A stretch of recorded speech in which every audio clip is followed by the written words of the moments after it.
একে বৃষ্টির আকাল, অপরদিকে নদী মাঠে পর্যাপ্ত জল না থাকার কারণে বর্তমানে হাঁস চাষ থেকে বিমুখ হচ্ছে বিভিন্ন ফার্মের প্রতিপালকরা। নদীয়ার বিস্তীর্ণ এলাকায় চাষাবাদ এবং পশুপালনের মধ্যে দিয়েই রুজি রুটির পথ খুঁজে নেয় মানুষ। তবে এই নদীয়ার কৃষ্ণগঞ্জ বিধানসভার বিভিন্ন প্রান্তে যেরকম সবজি চাষ হয়ে থাকে, অপর দিকে হয়ে থাকে হাঁস মুরগি প্রতিপালন। আর এবার সেই কারণেই হাঁস মুরগি প্রতিপালন করতে গিয়ে বেগের মুখে পড়তে হচ্ছে প্রতিপালকদের।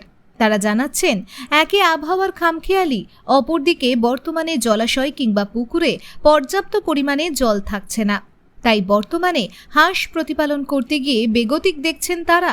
বিভিন্ন প্রতিকূলতাকে পাশ কাটিয়ে অবশেষে হাতে গোনা কিছু হাঁস প্রতিপালন করছেন ফার্মের প্রতিপালকরা। তবে বর্তমানে হাঁসের চাহিদাও কমছে, তাই মুরগি চাষের উপরেই বেশি ঝোঁক তাদের।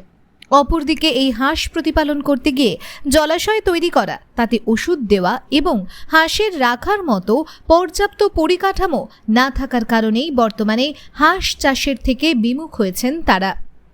প্রথম দিকে 400রও বেশি হাঁস নিয়ে প্রতিপালন করা শুরু হলেও বর্তমানে চাহিদা না থাকার কারণে হাঁস প্রতিপালনের সংখ্যা গিয়ে ঠেকেছে 60 থেকে 70টিতে। তবে এই সমস্ত হাঁস সবই মাংস খাওয়ার জন্য প্রতিপালন করা হচ্ছে। তবে যদি এভাবে প্রকৃতির খামখেয়ালিপনা চলতে থাকে, তবে ভবিষ্যতে এই হাঁস প্রতিপালন থেকে তারা পুরোপুরিভাবে বিরত হবেন বলেও জানিয়েছেন। যদিও হাঁসের মারণ রোগ এবং প্রতিপালনের ক্ষেত্রে বিভিন্ন অসুবিধা হওয়ার কারণে বিধানসভার বিচ্ছিন্ন এলাকার বেশ কিছু ফার্ম ইতিমধ্যেই বন্ধ হয়ে গিয়েছে। তবে এই সব প্রতিপালকদের এখনো পর্যন্ত মেলেনি কোনো সরকারি আর্থিক সুবিধা বা প্রতিপালনের ক্ষেত্রে প্রয়োজনীয় স্বাস্থ্য পরিকাঠামো। তাই নিজের ট্যাকের কড়ি খরচ করে আর বেশি দিন এই হাঁস প্রতিপালন করা সম্ভব নয় বলেও জানান হাঁস প্রতিপালকরা। তবে এখন দেখার, আবহাওয়ার খামখেয়ালিপনা মিটলেও সরকারিভাবে কোনো রকম সুবিধা পান কিনা এই সমস্ত প্রতিপালকরা, নাকি আশ্বাস এবং প্রতিশ্রুতিতেই জীবন কাটে বাকিটা। তো অনেক সময় হাঁসের বাচ্চা, মুরগির বাচ্চা এগুলো তো দেওয়া হয়, তা আপনারা গোষ্ঠী করে বা কিছু করে কোনো ব্যবস্থা? না, আমরা সেরকম কোনো সহযোগিতা পাইনি। আচ্ছা, এই হাঁসের জন্য নিয়মিত চিকিৎসার জন্য ডাক্তার আছে তো? ডাক্তার বলতে নিজেরাই চিকিৎসা করি।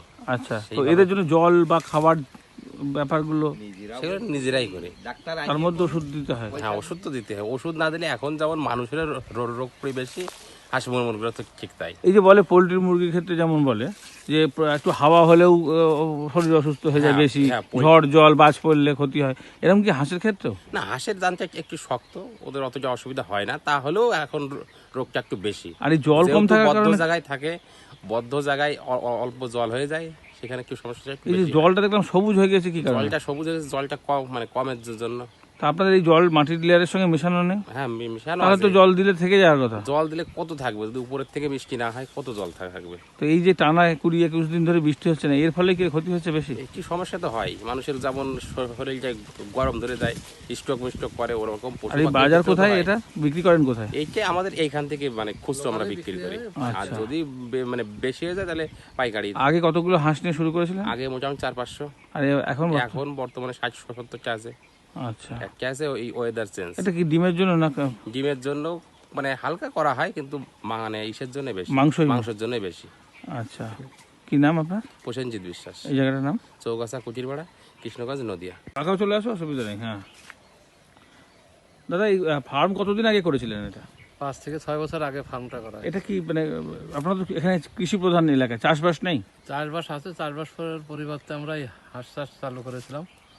তারপরে আস্তে আস্তে এখন আর জল হচ্ছে না, জল না হওয়ার কারণে হাঁস চাষ অনেক, এই গরমে বৃষ্টি না হলে পরে হাঁস অনেক মারা যায়, যার কারণে মেশিন থেকে জল তুলতে গেলে পরে কারেন্টের খরচা বেড়ে যায়, যার কোনো হাঁস চাষ আস্তে আস্তে কম হয়ে যায়। প্রথম শুরু করেছিলেন কতগুলো হাঁস নিয়ে? প্রথম ছিল আমার 400 হাঁস ছিল।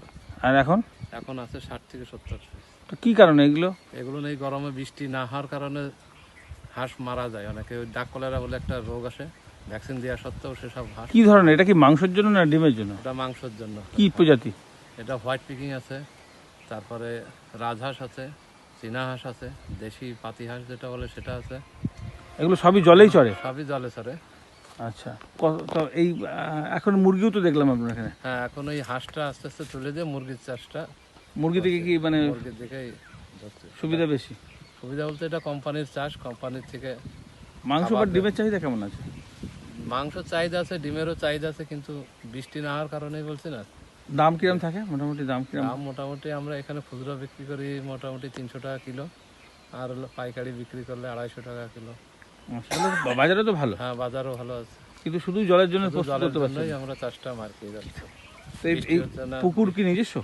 পুকুর নিজস্ব, জল নেই। আগে মাঠে জল হতো, এখন মাঠে জল নেই, নিজস্ব একটা করে। তো এই সরকারি যে দপ্তর বিভিন্ন আছে, পশুপালন দপ্তর আছে, সেখানে কি কোনো সহযোগিতা না, পাচ্ছেন না? কোনো সহযোগিতা নেই। ও- ভ্যাকসিন দিতে হলেও পরে বাইরে থেকেই দিয়ে নিতে হয়। ওষুধ বা কিছু এসব না, কোনো সহযোগিতাই কোনো পাওয়া যায় না। সহযোগিতাই পাওয়া যায় না। খরচ কিরকম চালানো? খরচ তো ব্যয় হলো 100 হাঁস করতে গেলে কম করে 30 থেকে 40 হাজার টাকার উপরে খরচা আছে। 100 পার 100 আছে। মানে রিস্ক বলতে এই গরম একটাই। হ্যাঁ, গরম একটাই। গরমে বৃষ্টির বাধা নেই, বৃষ্টি না থাকার কারণে হাঁসের রোগ আসে একটা, ডাক কলেরা, তারপর আছে ডাক প্লেগ। ভ্যাকসিন দেওয়া সত্ত্বেও এসব হাঁস। আপনার নাম আর এই জায়গাটার নাম? আমার নাম হচ্ছে পঙ্কজ কুমার বিশ্বাস, জায়গাটা চৌগাছা কুটিরপাড়া, কোন জায়গা? কৃষ্ণগঞ্জ, নদিয়া।